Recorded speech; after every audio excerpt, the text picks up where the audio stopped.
Today on Meet Your Body, we're talking all about perimenopause. Here we go. Hi, I'm Jessica Valant, a physical therapist and Pilates teacher, and I want to bring science-based knowledge, empathy, courage, support, love, and hopefully some fun to the journeys we have with our bodies. There is hope and strength in your body, and my goal is to help you find it. Hello, everybody, and welcome back to Meet Your Body. Today, we are talking about a subject that I never thought I would find myself talking about. And it's not necessarily because I didn't know this subject was out there. I somehow just kept it on the periphery of something that maybe I didn't need to know about. Maybe I would just cruise through this time. I, of course, knew menopause was coming. I think we all know that, right? We are told stories from when we're young. Menopause is coming, but it's been a very big gray area in my life of something I haven't asked many questions about. I haven't learned much about. The stories out there and the narratives in journalism and marketing and TV shows and social media, and honestly, the people in our lives, all the women in my life, the narratives were always not good around perimenopause. It wasn't hopeful. It wasn't considered an exciting time. I didn't really want to think much about it, so I didn't. And to be honest, perimenopause was even more unknown. I hear very few people talking about this, and that's only in the past couple years. And when I was younger, I had never heard the word perimenopause, so I didn't think it was something that I would ever address. I figured I would deal with it when it came. And guess what, everybody? It has come. Perimenopause has come into my life. She has settled in, and I'm trying to get to know her a little bit so we can become friends and walk through this journey together. So today, I am not coming to you as an expert in perimenopause because I am not by any means. It is not my area of expertise. I am talking to you like we were on a walk together or we were having coffee together and we're sharing stories and I'm saying, oh my gosh, me too. Please tell me more. I don't want to feel alone in this. Please tell me this is normal. That's where I'm coming from. This really entered my life about 6 months ago. I'll get into my story in a little bit. And since then, I've just started to learn. I've started to get into the process of learning and what I can do. So I'm passing that information on to you. So everything I tell you today is what I've learned myself, listening and learning over the past 6 months. And I'm coming to you from that aspect, that place of let's make sure we remember we're not alone. Let's own what we can about our bodies to feel empowered in them. And let's navigate and journey through each stage as much as we can with strength. So the first thing we need to talk about is what is perimenopause? And unfortunately, we don't have a lot of help around that area because it's pretty ill-defined. So first, I'm going to skip ahead though to what menopause is because most experts agree on the definition of menopause. So a woman is considered in menopause. She starts menopause after 12 months of not having a cycle. So if you don't have a period, if you don't have a cycle for 12 months, then you are officially entering menopause. So that's a little bit more defined from the experts. Perimenopause officially means, the word perimenopause means around menopause. Thanks for that help, experts, because around menopause can mean a lot of different things. So it is the time that happens before menopause, and it could start anywhere from 5 to 12 years before menopause. It can start in your early 30s sometimes, and again, that is going to be extremely early for most people. That would be a time you want to see a professional about what's happening. So that's very early onset if it happens that early. In general, an average age would be anywhere possibly from 38 to 48 in that time frame. And it is very individual. It is going to change person by person by person. So don't compare yourself to other people in this area at all. Don't think one thing is normal and one thing isn't. Work with your own healthcare professional if you are going through this to find out what's going on, to ask your questions. But one of the biggest things I think to come away with is just knowing that it is absolutely an individual journey that you're on that starts at a different time for all of us and will end at a different time for all of us. But in general, it'll start anywhere from 5 to 12 years before menopause, and it ends then once we start menopause. One of the most helpful things to me that I have read around perimenopause is this idea of it being a second puberty. So I've read that it's considered a second puberty. That was really, really helpful to me in a couple ways. One, because it helped me understand physiologically what's going on with perimenopause. But even more than that, it gave me this ability, it gave me space to take a deep breath and say, oh, I get that. Like, that's a real thing that happens. So I'm actually going through another real thing, because it is an easy time to feel alone. It's an easy time to feel like, am I making this up in my head? Am I just thinking about this? Is this really happening? I don't know. It's an easy time to not feel like yourself, to question yourself, to go into a lot of self-doubt. It's an easy time for other people to pass judgment because it's not something you can see, or people think it's something you can just control. But I have a 10-year-old daughter, and she is getting close to that age where puberty is coming into play for her and her friends. I would never in a million years say to her, you just need to control this. You just need to do better, act better. This isn't real. It's all in your head. I would never say that, because I know puberty is real. I've been through it. I've seen it in other people. It's a real phenomenon that happens that changes how we act, how we think, how we are in our bodies. And that's happening now with perimenopause also. So again, all of this to say it's different for all of us, and also give yourself a big dose of grace along the way, because you are going through what's considered a second puberty.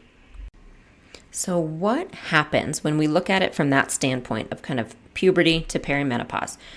When you are going through puberty, in general, it's a shift of hormones. So it's the first big shift of hormones in our life, and then perimenopause is the second big shift of hormones in our life.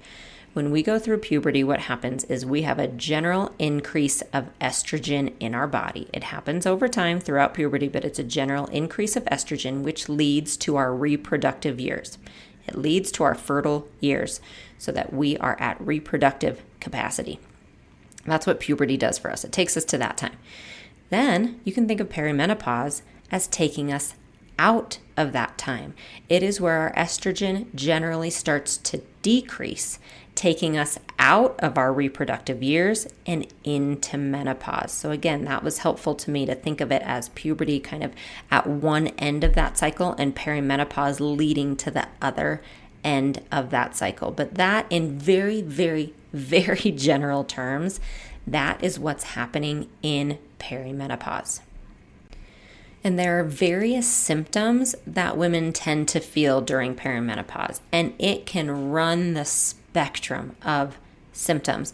And again, think back to puberty and some of the symptoms that you might have experienced or people experience that are common symptoms that happen during puberty. Many of those are going to come into play here as well. One of the most common symptoms, up to 80% of women say that they experience night sweats and hot flashes. So hot flashes and night sweats are two of the most common symptoms that people get during perimenopause. You can also feel fatigue, and we're talking sometimes extreme fatigue, and fatigue that's different than what you might feel in your normal lifestyle, right? So I have people ask me sometimes when I've gone to doctors, are you feeling fatigue? And I kind of laugh and I say, oh, I have 2 young kids. I get to sleep late. I get up early. I get woken up. Yes, of course I'm tired.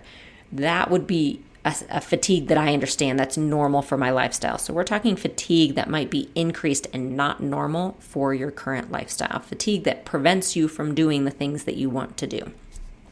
Increased sweating, so noticing increased perspiration and even increased odor from that perspiration. Anxiety, depression, brain fog, anger. I've heard many people use the word rage during this time, a feeling of anger and rage.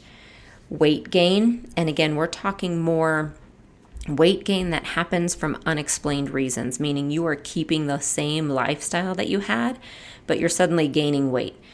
Or same kind of other side to that is that you would use the same tools that have always been effective at losing weight in the past, and you're not losing that weight. Irregular periods, that can be one of the first signs for actually many people, is that your cycle starts to become more irregular. Decreased libido, vaginal dryness, skin changes, just like in puberty, skin changes can happen, and trouble sleeping. That includes trouble falling asleep, and then also a big one, waking up in the middle of the night and not being able to go back to sleep. So those are some really common symptoms, but as I've heard many experts say, that is just a small list. Your symptoms are not limited to that list whatsoever. So if you are starting to think that you might be in this place, if you're starting to think you might want to see an expert, I would start writing down anything that you notice, right? To keep a 2-week, 3-week, even maybe a 28-day journal. If you're still cycling, keep a 28-day journal and just write down what you experience, how you're experiencing things, how they're presenting to you, and bring that to the expert because it can be really helpful. And just remember, do not be ashamed. Do not be embarrassed about any of these things that you're feeling. They are a normal part of life. And the more we can talk about that and bring them out into the light, the more even for myself, I find the more I can laugh with my friends about it and what we're going through, I think the more we can find a lot of hope and empowerment during this time. All right, I'm going to dive into my story a little bit because as I said, I'm not coming to you as an expert in this area. I'm coming to you as someone going through it myself. And my story is a little bit unique only in that, as you may know, I had a hysterectomy 3.5 years ago. So I still have one ovary, but I had a hysterectomy and one ovary was taken. That means I don't have a period anymore, but I do still cycle. Okay, so I don't have a period, but I do cycle. So I can't tell you if my periods are regular or not because I don't know. I do know that I still cycle though, and many of you listening are probably in the same boat. So just know if that is unique to you, obviously some of the symptoms I mentioned might not apply, but if you do have at least one ovary left, you may still be cycling. And I know I am because I can tell that I am, but because I only have one ovary, I'm only cycling every other month. So that's more the pattern that I'm kind of looking at. But again, looking back, I'm 45 years old. So to lay that out there, I'm a 45-year-old woman. I've had 2 kids, had a hysterectomy 3.5 years ago. And after the hysterectomy, I had what's called the Dutch test done. It's a very comprehensive hormone test, a panel done. I had that done and I worked with a functional nutritionist. And that was because I knew with my hysterectomy that things may be off. I just wanted to be able to start from a good place and know where I was. But again, I was not thinking perimenopause at all. I had 2 very young kids. My mind just wasn't there. It's not that I thought I was necessarily too young. I was probably, how old was I when I had my hysterectomy? I think I was 41 or 42 maybe. So I knew that was coming. It just really wasn't in my current vision about what was happening. So I had the panel done and then I went on with my life. 2020 happened right after my hysterectomy, right after my panel. So went straight into, as all of you did too, we went straight into a place of stress and our focus was on other things, right? We were just trying to get through and figure out what was happening, and virtual school and running businesses and keeping our families afloat and caring for our relatives and people who were sick. And we were just in the midst of all of that. So that was really where my life went for a few years. I came out of that wanting to deal with some stress and anxiety that I had. Again, felt completely normal to me to have that after that kind of time. I worked on my nervous system regulation, and then I turned 45 about 6 months ago. I turned 45. And I would say right before that, so about 6 to 8 months ago, I started to notice a few things. I noticed that I was 5 pounds heavier on a regular basis and it wasn't budging. And again, I know that's not a big deal whatsoever. That is not where my focus is at all. I know it's not a big deal. It was just something I noticed because that was different for me. I would definitely fluctuate 5 pounds up and down all the time, depending on what was going on in my life, but it would go up and down. It would fluctuate around a regular baseline. So basically my baseline had changed. It had gone up 5 pounds, and that was a new baseline. So I just noticed that. I'm like, that's new. I noticed some brain fog. I felt like I was forgetting words more often. I will say that scared me a little bit. Taking care of my mother-in-law who has Alzheimer's for 4 years. We have dementia in my own side of the family. I'm very cognizant of that. So I noticed that. I noticed vision changes. Holy moly. That one was interesting to me. So that was 8 months to a year ago. I've worn contacts my whole life and glasses, but that too had been pretty baseline. For years, my contacts had not changed. And I suddenly started noticing I could not see. Like, I can't see anymore. This is so strange. And I went in and it had changed. I got a new prescription. That didn't even feel right. Nothing felt right. And I needed readers, and that was new. So it's just, again, a change. And that was a big one for me because I had not noticed a change in my vision in a very, very, very long time. So that was new. Change in vision, brain fog, weight gain. And then the other big thing I started to notice, this was the last one I started to notice, was mood changes. I had a shorter fuse. I felt like I had to walk away from the kids more to catch my breath and to talk myself down. Basically, I had a shorter fuse. I had less patience. Like if there was a mess in the house, I had less patience for it. And that really bothered me. That was kind of the final thing that really bothered me. And that was the piece that kind of came into play that I said, you know what? I wonder if this might be happening. And I did not go to get a diagnosis. And I think it would be hard to actually go to someone and say, tell me my exact diagnosis. Your diagnosis is perimenopause. Again, this is too nuanced of a subject. It's too individual per person. But everything fell into that for me. I was at the right age. I had just hit 45. All of these different things were happening that didn't have any other reason around it. And then I could also cross off some things, power of elimination. I had been working really, really hard for a year to get my stress levels back down and that anxiety back down. So I knew that wasn't it because I had actually gotten to a really good place that, let's say if it was a year before when I was in the middle of all that 2020 stuff and all of my fight or flight, I would have accused some of those symptoms of being caused by that. So that was one thing, power of elimination, I took that out. I had been working really hard on my sleep, power of elimination, I took that out. So some of those things. So I kind of started to think, oh, you know what? How about that? I'm pretty sure I might be in perimenopause. And so looking into it, I really kind of started to think that might be where I am, and I decided to do another Dutch test. And if you're wondering about the Dutch test, just to tell you really quickly, and it's something that I will recommend at the end of this that you do if it is possible, if you have the means to do it. It's called the Dutch test, DUTCH. And you would work with a functional nutritionist or a functional medicine doctor to have it done. Regular doctors won't do it, and insurance doesn't do it. So that's why, again, I'm going to get to other things later because I don't believe everyone needs it, and I know not everyone has the means to do it. So please do not think that this is something you have to do. I just want to explain what it is for those of you who don't know. I purposely saved up for it and decided it was something I wanted to do this year. Like it was my goal for the whole year. It wasn't something I just decided one day to do. It was my goal to do another panel this year. So I worked with a functional nutritionist. They ordered it for me, and it's something that you do at home, and it's very specific instructions. You have to do it during a certain time in your cycle.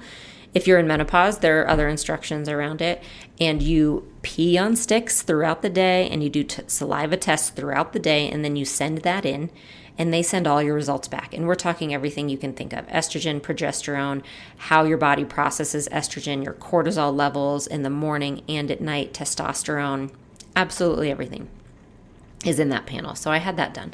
That's what's called the Dutch test. And that came back, and again, it didn't show a lot. It actually was better. I had worked on some things and gotten them better since I had done it 3 years ago. But what it did show kind of agreed with that idea that I was in perimenopause. So it was all of those things together. But again, I didn't go for a specific diagnosis. I'm going to say I'm pretty darn sure that's where I am, which would make sense. I'm 45, as I said. These are the symptoms I'm feeling. And so I want to do what I can now instead of ignoring it. I want to do what I can now to try to embrace this time, because I'll be honest, that's not easy to accept. I don't know how to say it more than that.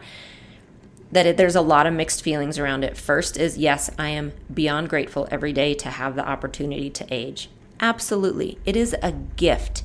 It's an absolute gift. And I have friends who are sick and fighting for their lives, honestly, who would give anything to be here. So I'm not going to take a moment of it for granted. Also, if you listen to my midlife confusion episode from a few weeks ago, there are just mixed feelings we all have about aging, about our changing body. I had to go through a lot of mourning around my hysterectomy and not being able to have any more babies. So I think that comes up, honestly, just for me a little bit. It's individual for all of us. So I think it's okay if you feel that. I think it's absolutely okay to say, all right, here's a new stage. And yeah, I have lots of feelings around it. I have all the feels around this stage. And also, all right, that's the important. It's not I have feelings, but it's not I have feelings and giving up. It's I have feelings, and also this is what I'm going to do about it. And also I'm going to find hope, because I want to live as positively and optimistically and powerfully during this time as I can. So what are the tools that I can do to help me do that? And that's where I am. That's where I find myself. That's where I want to be, is I want to be in that place. So here are the things that I personally did. And again, I am not saying you go out and do these, because it's an individual situation. Some of these came from my specific readings on my Dutch test, which may be different than yours. So I am personally not giving you the exact thing that you need to do during perimenopause. We'll get to that and some advice that I may have or things that I have read, but I'm just going to tell you what I have done. I did the Dutch test. I worked with my functional nutritionist on a few specific things that I could change. And just so you know, these are not HRT whatsoever. This is not hormone replacement. I have never done hormone replacement. We're going to get to that in a little bit. These are just lifestyle management things. One is I personally started adding more protein. I think it's generally agreed that most women really need to be getting about your body weight in grams of protein a day. And I know most of us, including me, I wasn't even close. And I've been working on that for a while, but I really, really committed to more protein. There's a lot of research that shows it can help our lifestyle, our hormones, how we feel, and our muscle mass, which we lose quickly as we age. So I started to eat more protein. I upped my weights, and already, luckily, I did that a long time ago. So I'm pretty consistent about lifting weights 3 times a week, but 1 day a week, I went a little bit heavier. Again, weights help our muscle mass. They help with a lot of things as we age. You need to be lifting weights. If you want to know why, go back and find my episode about lifting weights here at Meet Your Body. I started walking more. So that helps me a lot with stress. It helps me just to get moving. And now that the weather's getting nicer, I can walk more. I started getting morning sunlight to help kind of set my circadian rhythm. So that helps a lot if you can get sunlight in the morning when you wake up.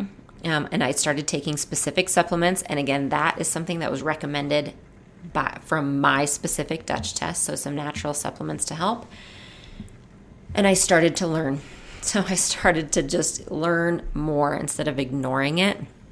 I started to see what else I could do to help during this time. So let's move on to just things in general that you may want to look at when it comes to approaching this time in life. So these are just some general categories that can really help when you bring them all together, just to help make this time a little more smooth. One is, again, testing your hormone levels. So that can be through your doctor. If you need to go through your doctor, do that. Use insurance. It's there for a reason. The panel from your doctor typically is not going to be a complete full panel, but it's a really good place to get some information. The other thing I have found from doctors is they will do the panel for you, but they won't necessarily interpret what it means, especially from a more holistic point of view. So if you are, like, let's say you do have the means to spend some money, but you want to save some money at the same time, get a blood panel done by your doctor, have insurance pay for it, and then do a consult with a functional medicine doctor or a functional nutritionist who can interpret that panel for you and help give you some recommendations.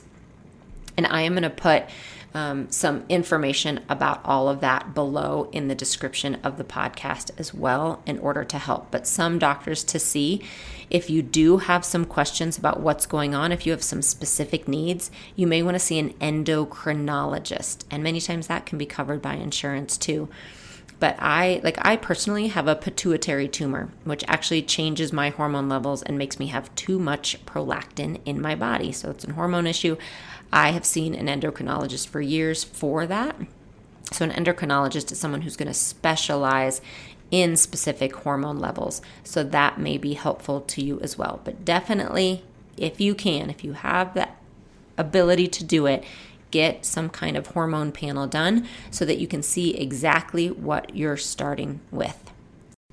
Next is just to take an inventory of your food choices. And again, I am not here telling you this from a nutritionist point of view, and I'm not even telling it to you from a weight loss point of view. I am just saying that food is very powerful in how we feel. It can change your symptoms. It can change your energy levels, and our needs really can change as we age. Are you getting enough protein to support your body? Are you eating the carbohydrates that you need to support your body? Are you staying hydrated? Do you need to change things? Do you need to adjust things? So just look at that, explore what your food choices might be. Another thing is to lift weights. You have heard me say it before. I will scream it from the mountaintops forever. Everybody needs to be lifting weights, especially women. And I will put a few resources for that below too. I'll just give you a couple links to my YouTube videos about simple workouts you can do at home, just lifting dumbbells. But lifting weights is one of the best things you can do to help combat muscle mass loss, which we all will lose muscle mass as we get older. It helps with balance. It helps with our bones. It helps prevent osteoporosis. It helps with our brains. We need to be lifting weights. Another piece of that to continue on that movement and exercise piece is to keep moving.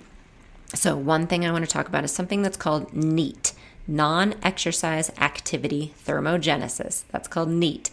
And it's the energy that we naturally expend for everything we do that's not sleeping, eating, or exercise. So that means things like cleaning the house, gardening, walking, climbing stairs. Any kind of daily activity that's not sleeping or eating or exercise is non-exercise activity thermogenesis. And that is really good for us. It keeps our bodies moving. It keeps us burning calories. It keeps our joints lubricated. It does lots of good things. And we tend to stop doing that. One, as we age, but two, I think just in society, and I'll say that's absolutely true for myself. My entire job is in front of a computer screen. I am filming, so yes, I'm moving, I'm exercising when I film, but if I'm not filming, I'm sitting here recording and sitting here editing and doing emails, and there are times I don't move all day until I go pick up the kids. So focusing on NEAT is really important. Get your body moving throughout the day. Not only does that help us physically, but it really can help that mental component that comes in, like for me, the anxiety that can come in with perimenopause. So then, in addition to the moving, you can focus on your sleep habits. Are you sleeping at night? And I know this is a hard one too, because a big part of perimenopause is waking up in the middle of the night and not being able to go back to sleep. But that can also be affected by things like anxiety. So if you bring all of this together and you look at it as a full picture, they can all play off of each other. Find ways to get more sleep at night. Don't let yourself stare at the screen for 2 hours before you fall asleep. Don't keep your phone by the side of the bed. Put it away. Read a real book before you fall asleep. Whatever you need to do to help yourself sleep at night. You're also going to want to work on your stress levels. And I know that's easier said than done, believe me. But I do know that you can do it with very specific strategies. As I mentioned earlier, I found myself in a very heightened place of stress and fight or flight for a long time. And I noticed that it was affecting me very poorly.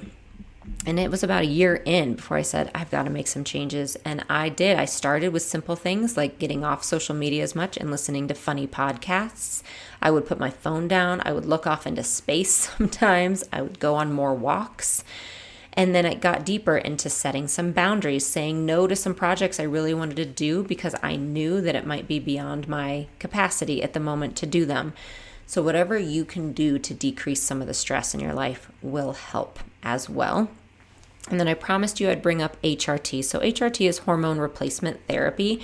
Again, I am not an expert on this, so I'm not going to cover anything except to tell you it can definitely be an option for some people if you find that your symptoms are severe enough that you need medical help for them. And if that is you, do not apologize for it. Do not be ashamed. Do not be embarrassed. You seek the help that you need.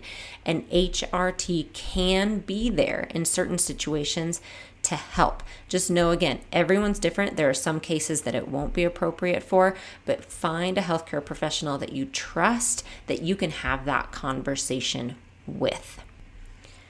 And then mindset. And I touched on this earlier. I can't tell you how to get through this with a positive attitude because I'm working on it myself. All I can say is that's a much more enjoyable place to be than to go fighting and kicking and screaming into it. I would much rather find pieces to hold on to that have hope, that have positivity. I would much rather laugh with my friends about our vision changing as we age than to sit by myself and read scary stories on the internet. It's my idea of how I want to walk through this life, how I want to example this life to my kids. I want to enjoy my kids. I want to laugh. I want to be in that place of positivity. So some of it is choosing that, and it's moment by moment. But then the flip side is just making sure I do not get discouraged or defeated when I am having a time of feeling sad. I mean, I cried my way through some movie we watched as a family the other night that really did not need tears. I didn't need to be crying in that movie, but I did, cried my way through it, and I just let myself go. I just let myself do it. I didn't question it. It's things like that. Give yourself some space. Give yourself grace, and know that you are not alone. You aren't the first woman to go through this, and you won't be the last one. Find a community, whether it is true in life, right in front of you, whether it's online, wherever it is, try to find someone, a friend who you can talk to about it. Honestly, talking to my husband about this has been so helpful to me. He doesn't understand perimenopause at all, but he's aging right there with me. And when my eyes were going through changes, I honestly was a little bit scared. I mean, I just was very confused why that was suddenly happening. And he ended up going through it at the same time. Same issues, seeing an eye doctor, he didn't need readers, but he needed far away glasses. He couldn't read at night as well. And honestly, it took the biggest weight off my shoulders to laugh with him about it and to say, I am not alone going through this. Thank goodness. Everyone else around me is too. We are all aging, and it is a gift. It is an absolute gift. Yes, things may change, and yeah, things might even be harder. But there is more out there than this. We are more than what we are feeling in perimenopause. We are more than that, and we are not alone. So hopefully those things can help you, as I'm hoping they help me as we go through this journey. And there's one more piece to that mindset idea that I am particularly focusing on, and that's the idea of trusting the process. So as I mentioned, I've made some changes in the past few months. I've added some supplements, changed my workouts. I've definitely added that idea of NEAT to that, movement more throughout the day, walking, those kind of things. And there are some days I look and say, I don't know if I see any changes. I'm not sure if I notice a big improvement right now. But there are some days that I think I do. And I am choosing to trust the process, that I know every movement I do is good movement.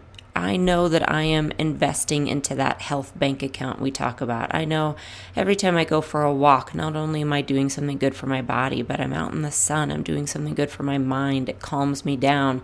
Every workout I do that I'm lifting weights, I am helping strengthen my bones and strengthen my muscles. The supplements that I'm taking, I know are helping me internally, even if I can't always see a difference. And there are some times that I do see a difference. I definitely see an improvement with my mood. And it might be related to some of the supplements I'm taking. It might be related just to the fact that I have kind of gained some information and some understanding about what's going on.